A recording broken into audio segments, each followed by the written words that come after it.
Real নাম্বারটা কি? যে সংখ্যা বাস্তবে একটা নির্দিষ্ট আমরা মান পাবো তাকে আমরা বাস্তব সংখ্যা বলবো। এই বাস্তব সংখ্যা 4টি সংখ্যা নিয়ে তৈরি। কি কি সেটা আমরা এবার জানবো।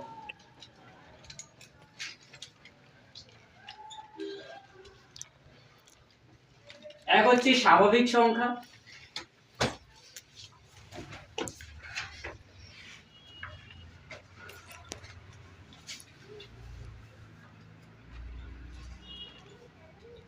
দুই হচ্ছে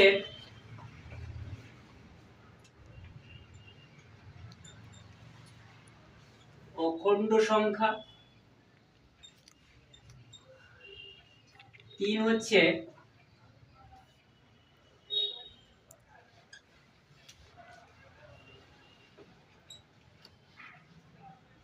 পূর্ণ সংখ্যা,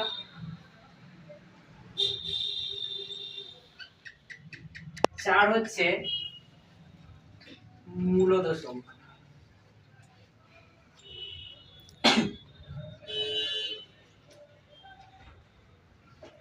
এই 4টি সংখ্যা নিয়ে এদের নির্দিষ্ট কিন্তু মান পাওয়া যাবে, নির্দিষ্ট একটা ভ্যালু পাওয়া যাবে। এই 4টি সংখ্যা নিয়ে হচ্ছে বাস্তব সংখ্যা বা রিয়েল নাম্বার তৈরি হয়। এই স্বাভাবিক সংখ্যা কি ফার্স্ট আমাদের এটা জানতে হবে। কি জানতে হবে? স্বাভাবিক সংখ্যাটা কি? স্বাভাবিক সংখ্যা হচ্ছে এমনই সংখ্যা যে সংখ্যাগুলি গোনা যায়, কাউন্ট করা যায়, যে সংখ্যাগুলি কাউন্ট করা যায়। যেমন কি 1 2 3 4 এরকম ভাবে আপ টু ইনফিনিটি, মানে অসীম পর্যন্ত যে সংখ্যাগুলি গোনা যায় সেগুলোকে আমরা স্বাভাবিক সংখ্যা বলি। বোঝা গেল এটুকু?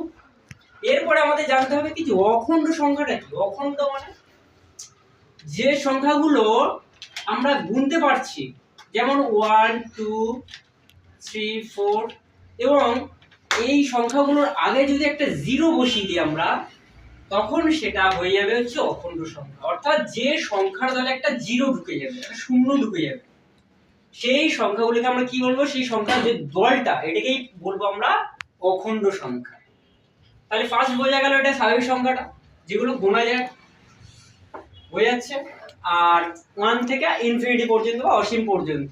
আর অখণ্ড হচ্ছে যে সংখ্যাগুলো গোনা যাচ্ছে কিন্তু তার আগে শুধু একটা শূন্য বসিয়ে দিতে হবে, একটা জিরো বসিয়ে দিতে হবে, তাকে আমরা অখণ্ড সংখ্যা বলবো। আর পূর্ণ সংখ্যা কি? এই পূর্ণ সংখ্যাকে আমরা দুটো ভাগে ভাগ করতে পারি। আমরা এটা ছোটবেলায় পড়েছিলাম কি, যে একটা হচ্ছে ধনাত্মক পূর্ণ সংখ্যা,